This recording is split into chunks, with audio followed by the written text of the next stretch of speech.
Galera, no vídeo de hoje a gente vai estar falando aí um pouquinho sobre invocação de funções, né? E falar também sobre a palavra-chave arguments, beleza? No vídeo passado, no vídeo sobre hosting, né? Eu falei para vocês um pouco da function declaration e da function expression, né? O que seria function declaration? Seria quando você cria uma função dessa forma. Vou criar aqui uma função chamada oi, por exemplo, e eu vou dar... Opa, criei tudo errado aqui. Function oi. E vou dar um console.log lá mundo, né? E nós temos as functions expression, que é quando a gente cria a função associando ela a uma variável. Por exemplo, vou criar aqui uma variável adeus, e essa variável vai receber uma função dando um console.log adeus, né?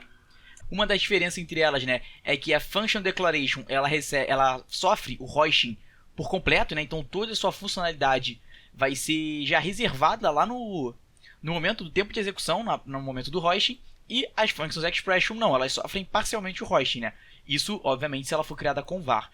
Essa variável aqui, ela vai ser atribuída com define, e no momento da invocação, no momento da execução, ou no momento da chamada, como você queira, aí sim, essa função vai receber essa variável vai receber o valor da função, né? E é isso sobre o que eu quero falar para vocês, então, aqui, né? São esses termos, é algo bem simples, não tem nada demais, mas esses termos serão importantes para os próximos vídeos, né?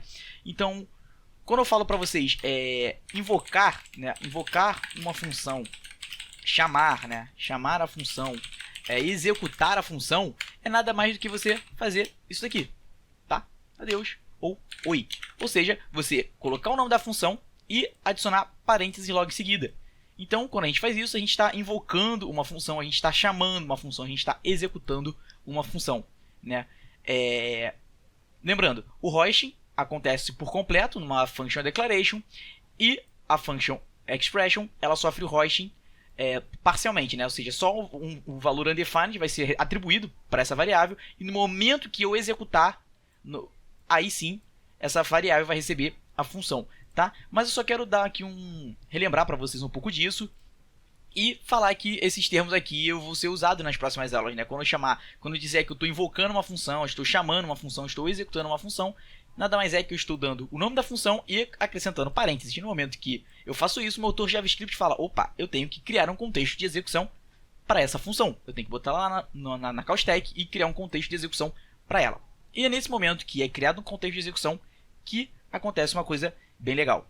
Então beleza, aqui nós estamos vendo o contexto de execução de uma função, não é o contexto de execução global, né? Lembra, cada função que a gente invoca, que a gente chama, que a gente executa, todos aqueles termos que eu falei, a gente cria um contexto de execução. E para cada contexto de execução criado, contexto de execução de uma função criada, a gente recebe a palavra this, né? Como eu já falei, a gente vai ter um vídeo só para falar desse carinha, né? E diferente do contexto de execução global, que a gente receberia o this e aqui do lado, né, a gente receberia o objeto global. No contexto de execução de função, a gente não recebe o objeto global, e sim a palavra arguments. A gente tem o acesso ao arguments, tá? Então, criei uma função, executei essa função vai criar um contexto de execução para mim, e esse contexto de execução vai me fornecer o this e o arguments, beleza? Então vamos dar uma olhada no que é esse arguments. Então beleza, vamos criar aqui uma função chamada, por exemplo, dirigir, vai. E nessa função a gente vai receber aqui o nome da pessoa que está dirigindo e o carro que ela vai dirigir.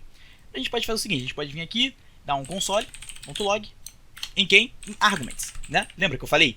Cada função, quando a gente executa ela vai criar um contexto de execução e a gente vai receber esse arguments, né? E a gente pode também dar um return aqui com template string, botando que, por exemplo, o nome da pessoa está dirigindo Beleza. Então a gente pode chamar a função aqui, a gente pode passar dois parâmetros, como por exemplo o Edu, e o segundo parâmetro que seria o carro, a gente pode botar aqui uma Ferrari. Se a gente salva, no momento que eu salvar vai aparecer no console, salvei, e perceba uma coisa, ele falou aqui, ó, deu o adeus, o olá mundo, que são dessas duas funções aqui, né? E repara, ele não deu esse return aqui porque a gente teria que dar um console log em dirigir, como a gente não deu console, esse return não vai aparecer, tá? Mas repara que apareceu o arguments. Lembra que eu falei que no momento do contexto de execução, ele vai nos fornecer o this e o arguments, né? No contexto de execução de uma função. E olha aí o arguments aqui. E a gente pode ver que é uma espécie de objeto, só que é um objeto especial. Ele não é um objeto comum que a gente cria normalmente, tá? É um objeto especial, um objeto arguments mesmo, onde a gente tem a chave 0, que é o Edu, que é o primeiro parâmetro que a gente passou, nós temos a outra chave 1, né, que com o segundo parâmetro que a gente passou, que é o Ferrari, tá? Então, esse arguments sempre é nos fornecido no contexto de execução de uma função. Se eu tento fazer, por exemplo, aqui no contexto global, dar um console.log em arguments, se eu salvo isso, ele vai me dar um erro falando que arguments não foi definido. Né? Por quê? Porque arguments, a gente não tem arguments no contexto de execução global, apenas nos contextos de execução de funções, tá bom? Você usar o arguments, né? Se você perceber aqui, ele parece com um array, né? Mas ele não é um array, como eu disse, ele é um objeto especial aqui, tá? Ele não é um array, ele parece com um array, mas ele não é um array. E por isso, né, você usar ele assim diretamente, ele não é muito performático, tá? Deixa eu apagar esse carinha aqui, salvar. Ele não é muito performático você usar ele. Por quê? Porque, cara, a gente não consegue usar métodos de array aqui nele.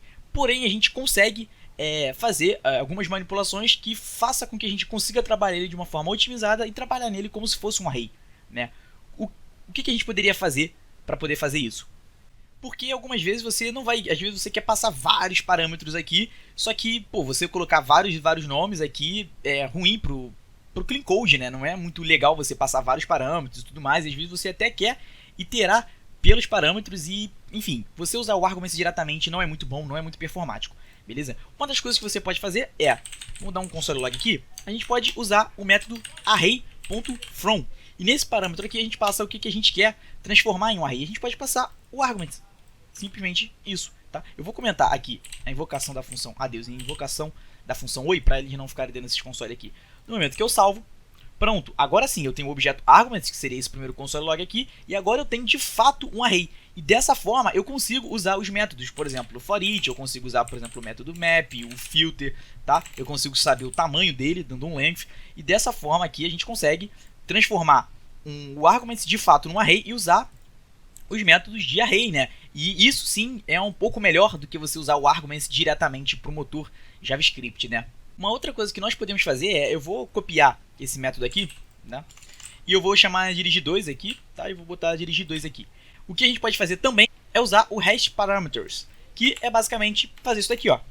3 pontinhos, args. A gente não pode usar a palavra argumentos, né? Arguments aqui também, porque tipo, deixar assim, porque é uma palavra reservada do JavaScript, né? A gente pode ver que isso aqui é de fato uma palavra-chave reservada do JavaScript, então a gente não pode colocar essa palavra. Então vamos colocar args aqui, né? O nome você dá o que você quiser. Beleza. Então vamos dar um console.log aqui em... Vamos comentar esse cara aqui, vamos tirar esse cara aqui. E vamos dar um console.log em args. Esse cara aqui a gente também pode comentar, só para não atrapalhar. No momento que eu salvo, ele vê aqui que a gente recebeu um array, porém ele dá um erro, porque agora a gente não tem mais acesso, né, ao nome, pessoa e carro. Agora a gente tem acesso a um array, então a gente vai transformar, vai usar isso aqui como se fosse um array. Então a gente vai vir aqui, args, o primeiro parâmetro é o nome, então a gente bota 0, o segundo parâmetro é o carro, então a gente bota 1, né? A gente está manipulando um array normal, tá? Então no momento que eu salvo, ele continua funcionando, ele não dá mais o erro, e agora a gente tem um array também, né? Então eu posso passar quantos parâmetros eu quiser aqui, ó, teste 1, teste 2, e a gente pode pegar todos esses argumentos aqui. Então a gente pode passar vários parâmetros e aqui receber apenas esse hash parameters e receber todos esses caras aqui que a gente passou. Se eu salvo aqui, ó, salvei, repara que aqui, ó, todos os valores, a gente pode usar todos os métodos normais de um array. Pode usar um ponto length, pode usar o forEach, pode usar o map, pode usar o filter, tá? Então isso daqui funciona bem. E lembrando, claro, o arguments ele sempre vai existir, tá? O arguments ele sempre vai existir. Então a gente dá um console.log em arguments aqui, a gente salva. Repara que ele sempre vai existir aqui como um objeto especial, tá? Então, isso daqui isso daqui não está substituindo nem nada do tipo. A gente só está pegando todos os valores que está passando aqui, transformando diretamente no array e usando aqui, tá? E a gente consegue fazer a mesma coisa aqui, que é o array from arguments também, tá? Então, se a gente salva aqui, a gente consegue ver tanto o nosso... Aqui eu tô dando um filter, né? Deixa eu apagar esse filter. Aqui a gente consegue ver tanto o nosso array pelo args, né? Pelo hash parameters, tanto o array feito pelo array from, beleza? Então, lembrando, né, usar o arguments, como o arguments é algo que foi introduzido lá no início do JavaScript, então, cara, isso daqui causa alguns problemas para o motor JavaScript, problemas de performance, então evite usar o arguments puro. Se você quiser usar, beleza, não tem problema, mas usa ou array from ou usa um hash parameters, tá? Para você poder transformar os parâmetros que você está passando de fato num array e ser mais performático para o seu outro JavaScript, beleza? Agora vamos fazer só um teste aqui, né? Vamos apagar todas essas funções aqui, dirigir que a gente criou, vamos descomentar o oi, vamos descomentar o adeus. Se eu chego na função aqui, por exemplo, na função adeus, e eu dou um console.log em arguments, né? Arguments. O que você acha que vai aparecer? No momento que eu salvei, repara que arguments aparece. Por que isso? Lembra que eu falei? A cada contexto de execução de uma função, esse arguments é fornecido para a gente. Independente de ter código dentro ou não, basta a função ser criada e a gente executar que essas duas palavrinhas-chave a gente vai ter acesso, tanto ao this quanto ao arguments. Mesmo que a gente não passe parâmetro nenhum, sempre vai ter o arguments no contexto de execução de uma função, beleza?